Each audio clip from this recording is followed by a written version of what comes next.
authority.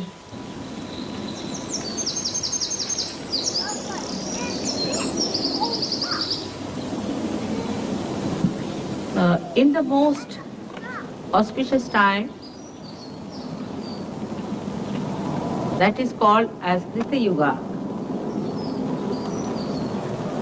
we all have assembled here to understand the ways and methods of establishing our principle of a master.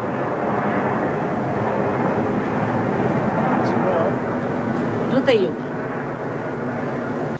Krita Yuga means the time when you have to do something. Krita, when it was done.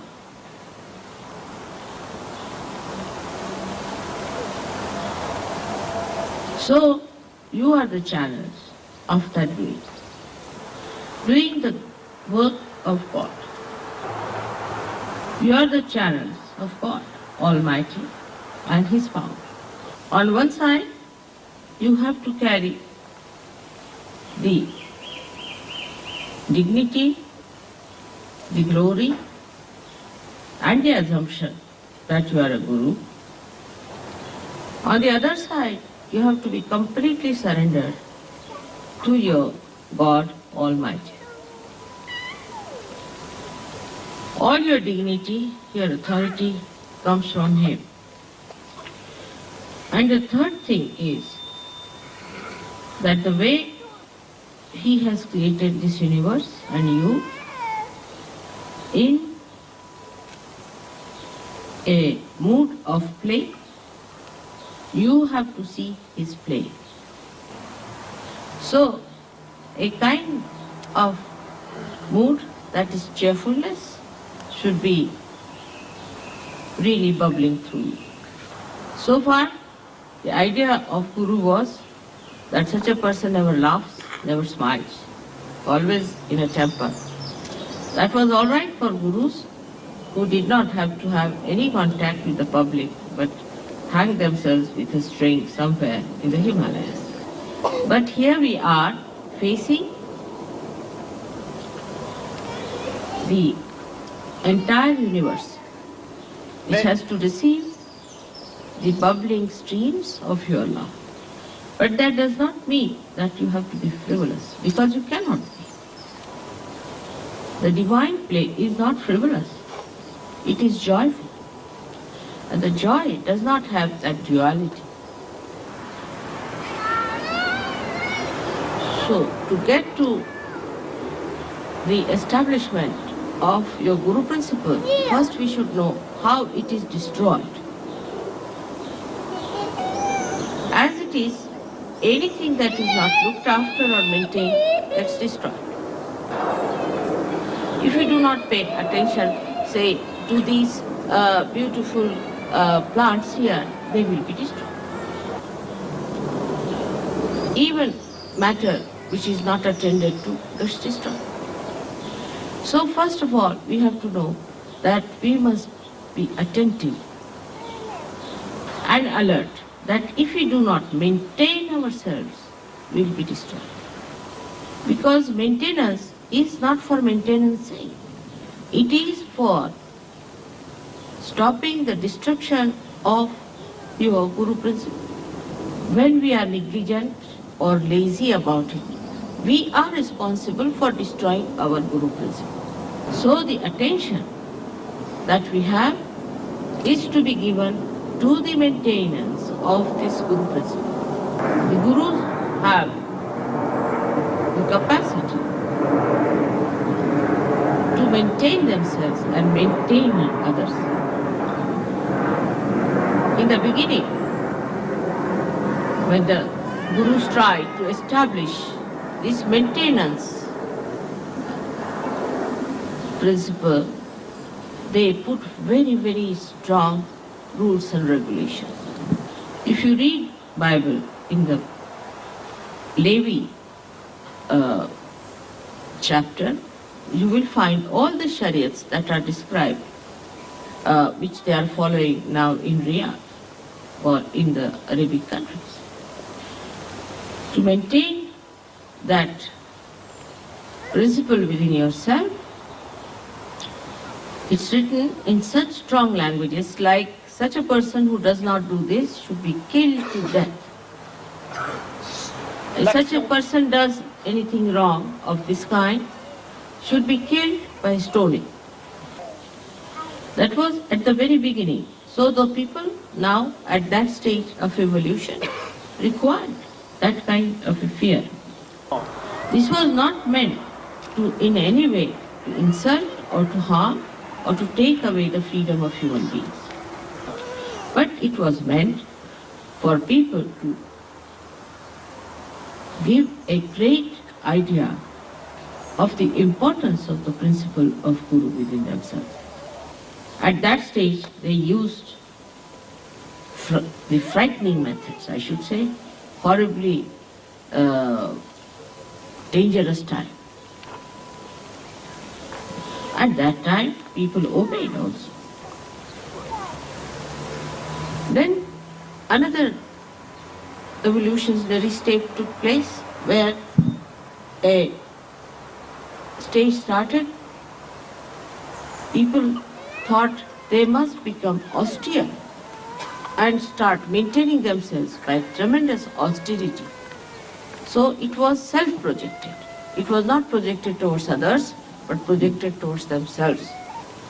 We can say that the first wave started when the Guru, the primordial Guru, said that if you don't do this, then you will be killed.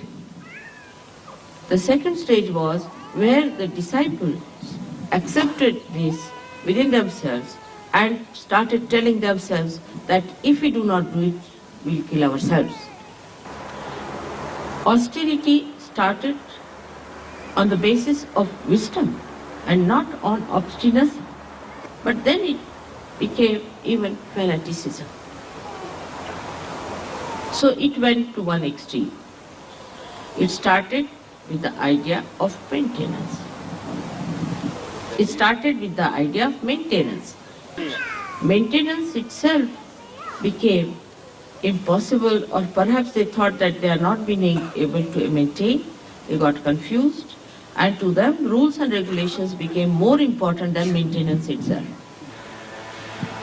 Thus you find they destroyed themselves. The wisdom or the essence of Guru Tattva is a balance. Like when you maintain a plant, if you do not give it water, it will die. If you give it too much water, it will die. So the wisdom lies in understanding how much water should be given to the plant so that it comes up at its best. Now this wisdom has to be achieved through your vibratory awareness. You are placed under the most fortunate circumstances that you are realized souls before your Guru Tattva is fully established. You have all the powers that any Guru can aspire without having the establishment of Guru Tattva. Especially you are under the complete blanket of the clouds of your mother's love. But in no way mother's love is going to allow you to destroy your Guru principle. As I told you, that Guru principle is a very sensitive thing and is destroyed if you yourself do not try to maintain it.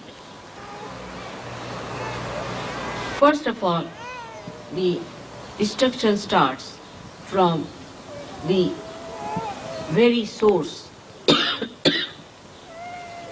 of our being. I mean to say that our being is created by 5 elements. And the 5 elements have a capacity all the time to get destroyed. Any one of these elements, if they are not looked after, they get destroyed. That is the built-in capacity of the elements or of the matter, as you can say. So to maintain them is important.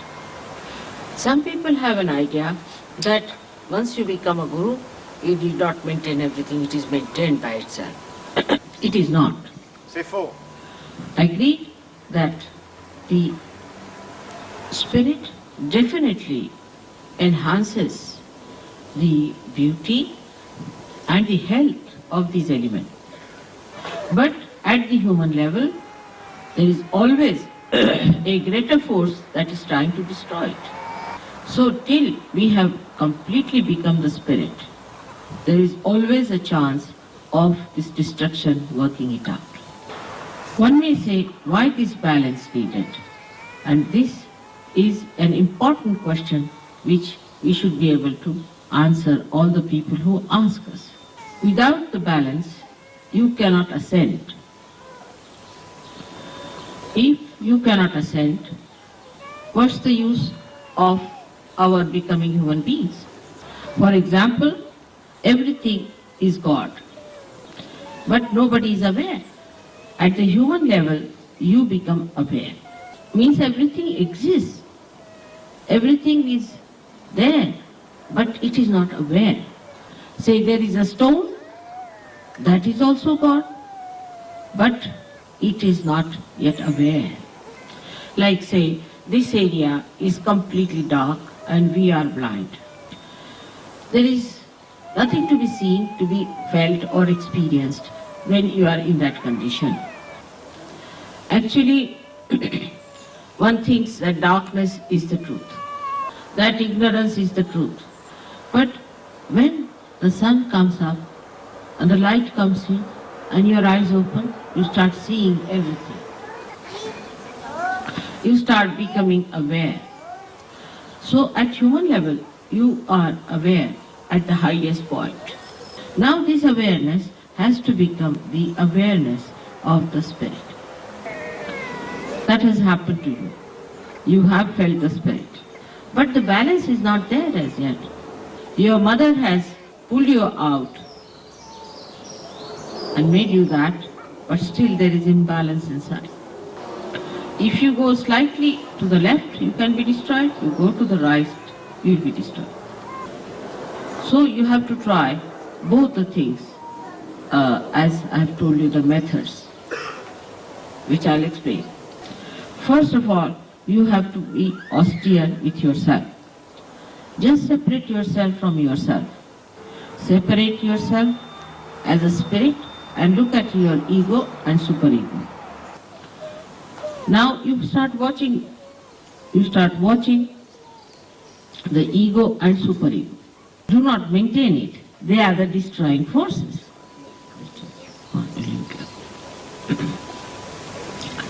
Now when you see the play as a witness of the destroying forces, you will know how to also maintain yourself better.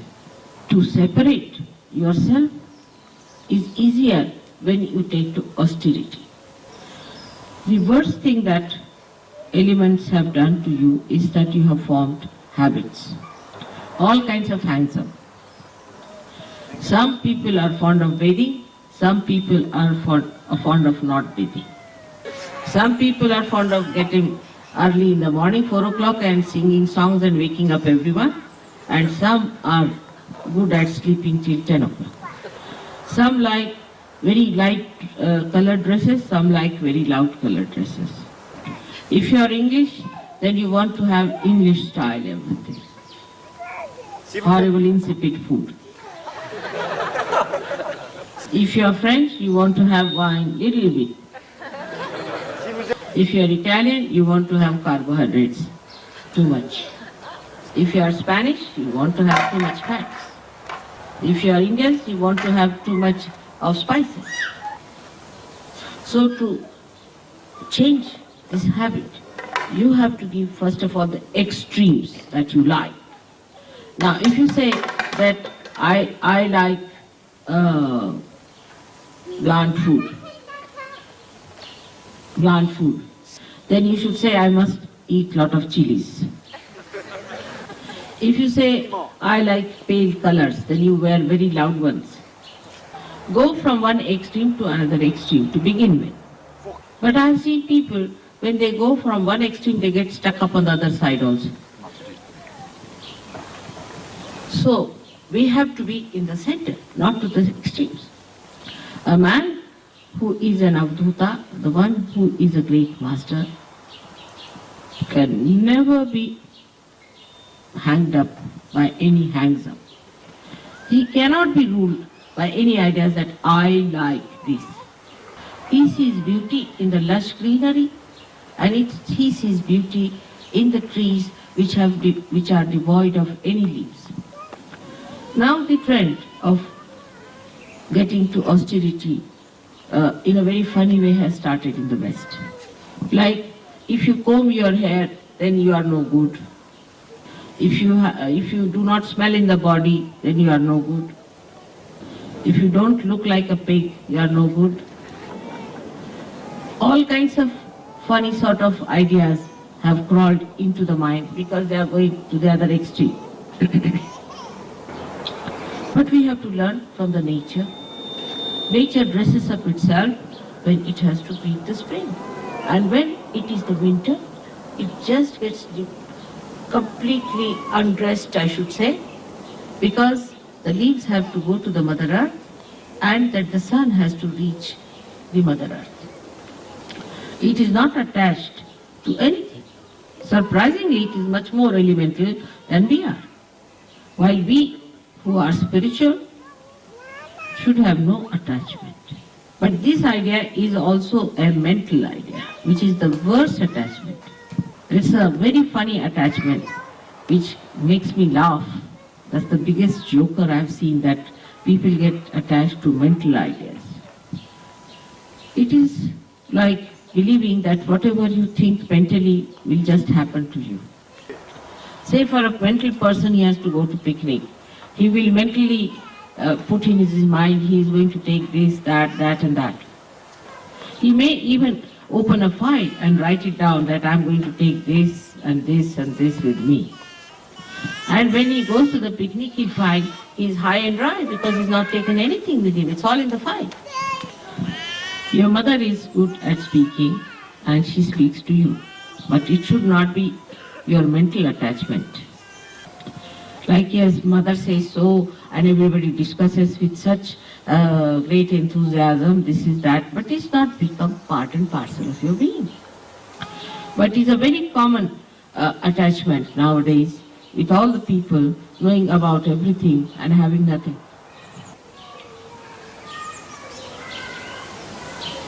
This mental attachment is to be really attacked.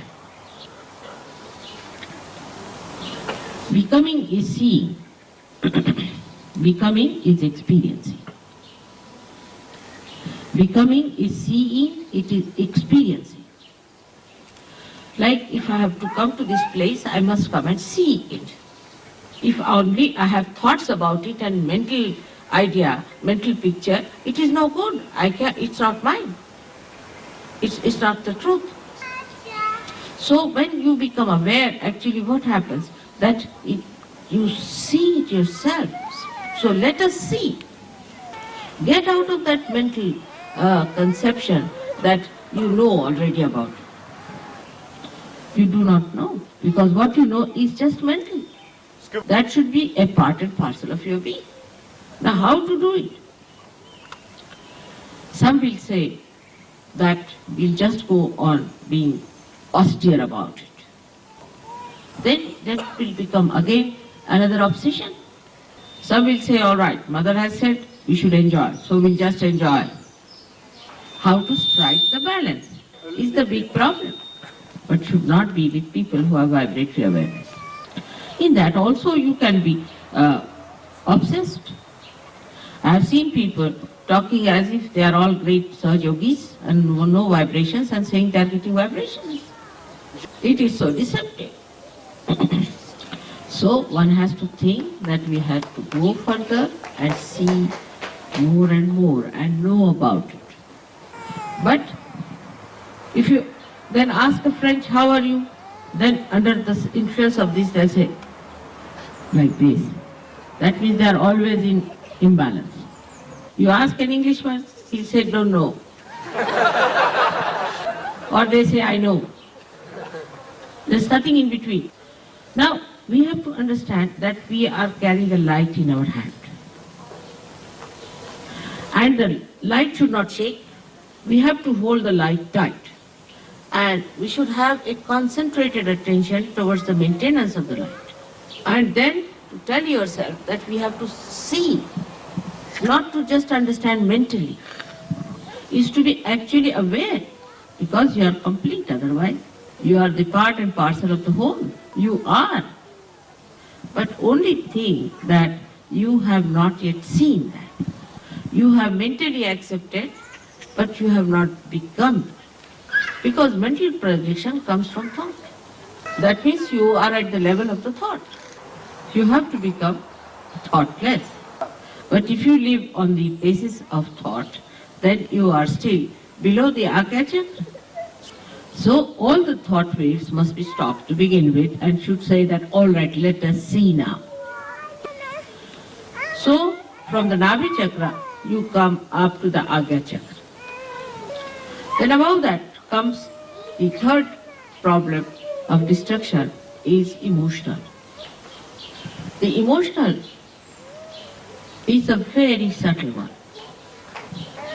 Like some people, Sahaja-yogis, will sit down with a guitar and will start singing as if they are all lovebirds. What is it? What is it? Come now, come. What has happened? Why do you cry? Come to me. All right. Just take her away. She's got a... So the most delicate one is the emotional. This emotional one is a collectivity in a camouflage. For example, when the Sahaja-yogis will meet, they'll hug themselves, kiss each other, and will be very, very nice to each other, you see, and sit down and sing songs like hippies. Take the guitar in the hand and swing on the tune of love. This is actually, we should be at the collectivity point. And that, of course, is very difficult to get rid of, because it gives you a very comfortable feeling. And people get confused with emotions. They think it is joy. Joy only can be achieved through complete detachment. The detachment which is egoless and super-egoless. But now, the problem that human beings start facing is the assumption that they are gurus. They start speaking about Sahaja Yoga, talking about Sahaja Yoga, and they start thinking that they have become already Shri Krishna. They have even a greater ego than the person who is actually ignorant about Sahaja. Ignorant about Sahaja. They start talking with such tremendous ego that I am myself frightened of them. How much they know about Sahaja Yoga, I sometimes think.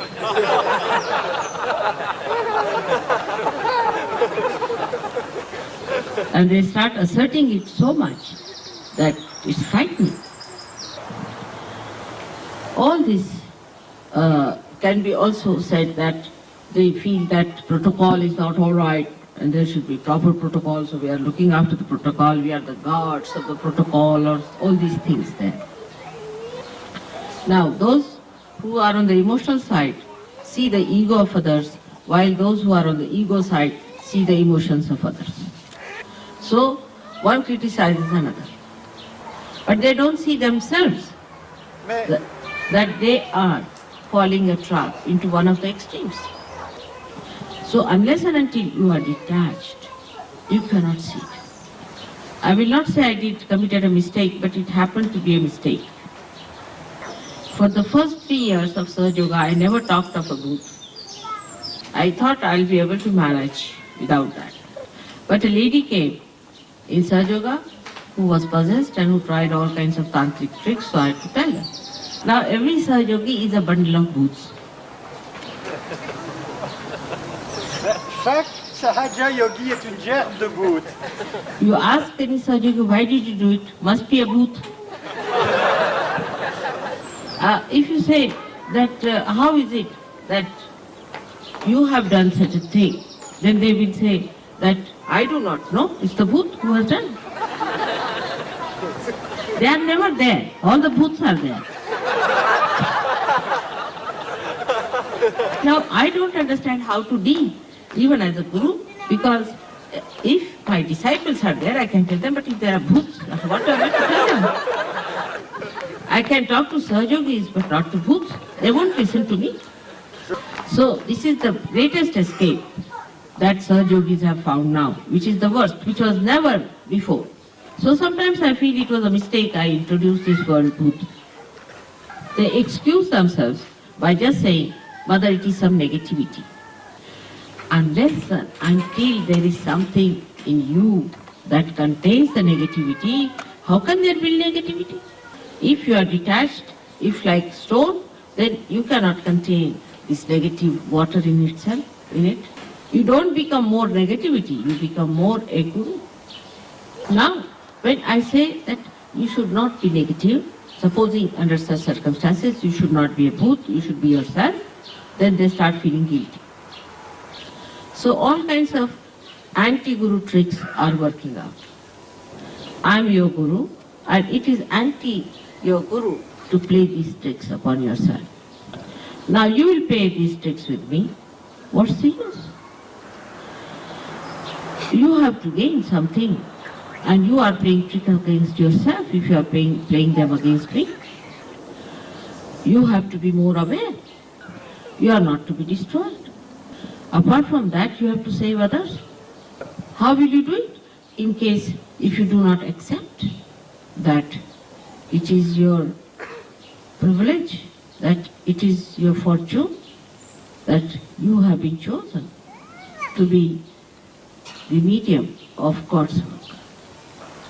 Sometimes I feel all the booths have come to me for realization, and I am not going to become a booth myself.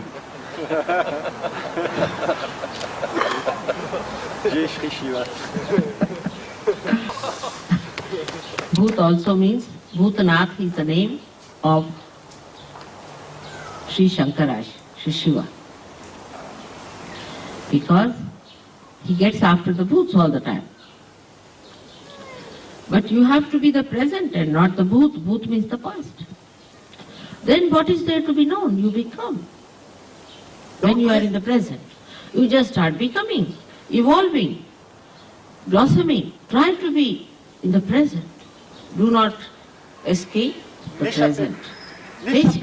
Don't feel guilty nor blame the booth. Both things are going to take you away from the present. Now just see the whole nature, the whole divine power. Your ardent desire of ages. Everything is on your side. The time has come. You are just there. What are we to do? Just stand in the center, at the axis. Try to keep yourself at the axis. And then you just see the periphery moving, you don't mind. When you see yourself misbehaving in any way, punish yourself. It is better that you punish than the divine punishes you, because that's a severe punishment. But do not feel guilty, because you have not done anything wrong. It's the booth which has done.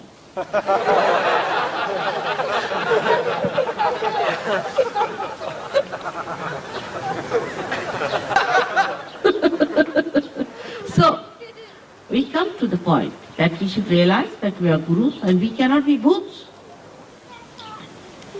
We have to change our outside also to become good gurus. For example, we have to learn good manners.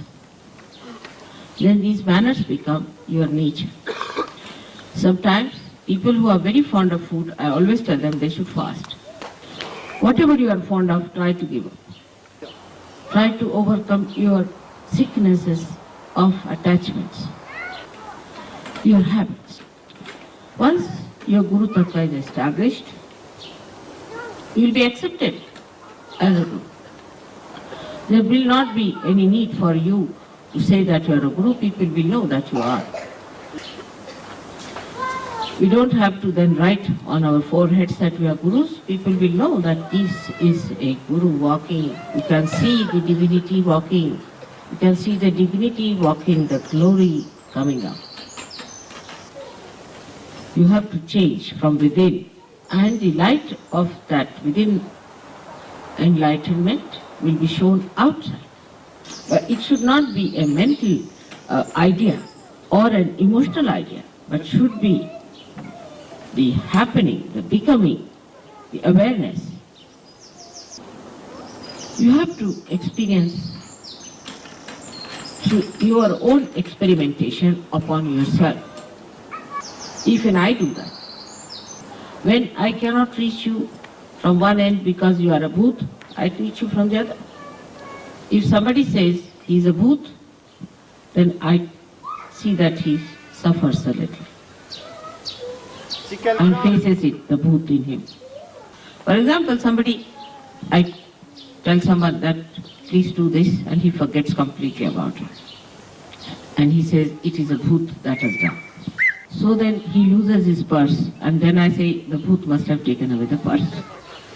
But I experiment with myself. I first see how I should approach you. If it doesn't work out, I try something else within myself, because it's a very tricky time we are with. If he had gone according to the Shariat or the chapter of Levi, all the bhoots would not have been here. Maybe no Sahajogis might have been left also. And this mental projection is such a common thing that is difficult to detach people. But only way I can play tricks with you is by experimenting myself on you. In the same way, you must play with yourself and try to put yourself in an experimental box. Today is the day of Guru Puja, the day when you have to worship your Guru. You are really fortunate to have a Guru which is a mother. And my mother and Guru is this Mother Earth, which teaches me how to deal with human beings. And she's the one who also, in every stage of difficulties, helps me to correct my own methods of Nirmala Vidya. She has been such a kind mother and a kind Guru to me. And she is such a soothing personality. All this green, though is given to her by sun, as they say, is just to soothe us all. She wears the green upon herself, and the green is the Guru principle. She is the detached personality. She is the magnetism. She attracts. When people are walking on her, she is looking after them.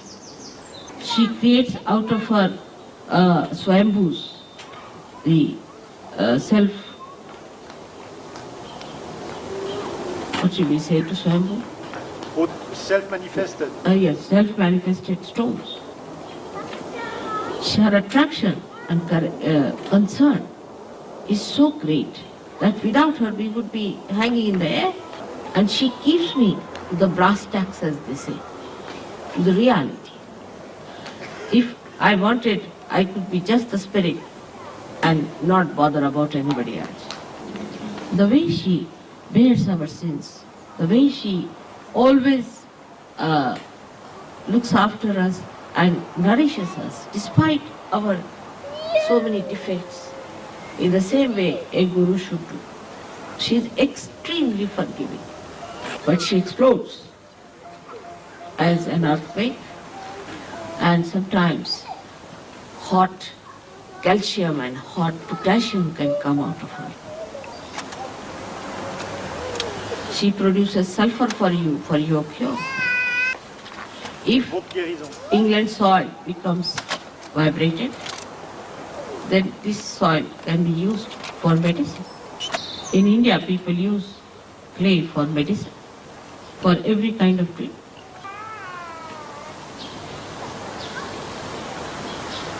The understanding about Guru Tattva one can have from the Mother Earth. So let us touch the Mother Earth and bow to her.